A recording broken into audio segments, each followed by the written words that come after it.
Hello, Steve White, Steve Arts 89. Well, I'm ending this phase of my Amityville movie marathon, the TV movie slash director DVD phase, which really was just 4 films, technically 5 if you count the Amityville Curse, which is from a different production team. These ones were produced by Stephen White, who was a producer, director, I think he wrote as well, who basically bought the rights to the later novels and made these 4 films. Now this one, Amityville Dollhouse, it's the cheapest of the 4. It shows, but it's got a Amityville Dollhouse. It's like a scale recreation of the original house. Like, what more do you need in a film?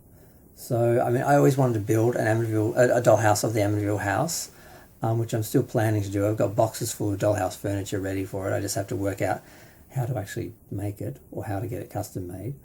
And then find the room for it. So yeah, this film basically, it's a blended family. They're building into a house that the father has just built out in the middle of the desert, which is the whole film is pretty much set there, which is why it looks kind of cheap. It's basically just one house, just these couple of actors.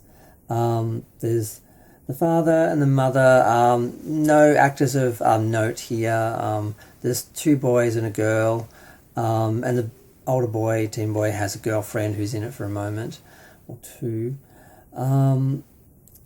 The older son is a jock and he's annoying, but he's not a bad kid. I hated him originally, but then I realised in this film there's a part where he's trying to keep in touch with his mother after the dad and the mother split, and she won't talk to him. She'll talk to the daughter, but not him.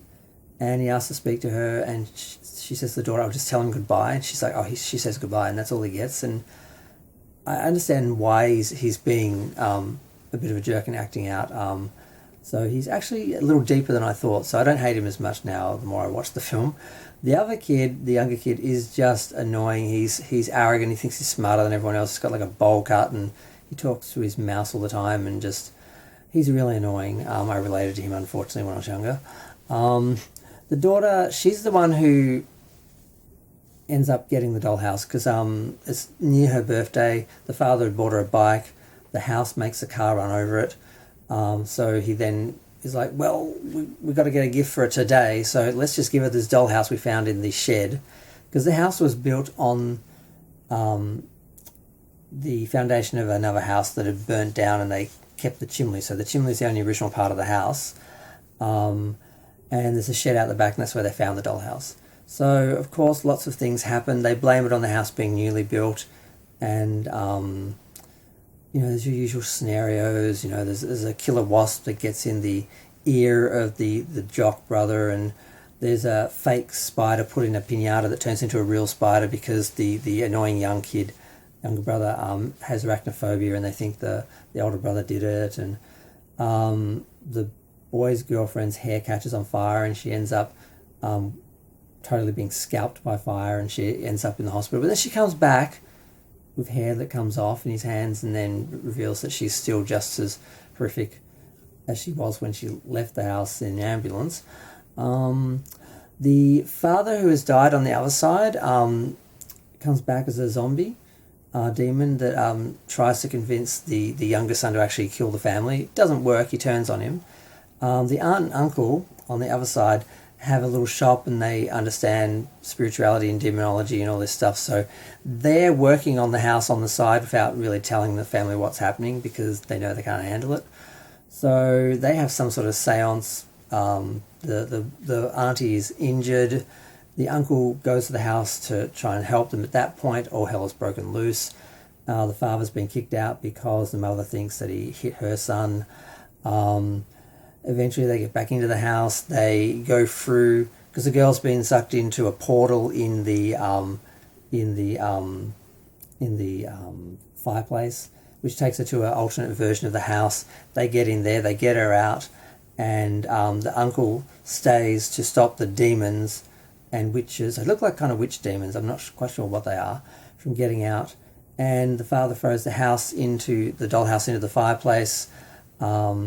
After actually they throw a voodoo doll of the zombie father, which they tore off a bit of his clothing and put it on there, and the kid throws that in the fire. Then the dad throws the house in the fire. Then they all get out of the house as the house blows up, And the house has, the film sort of has two endings.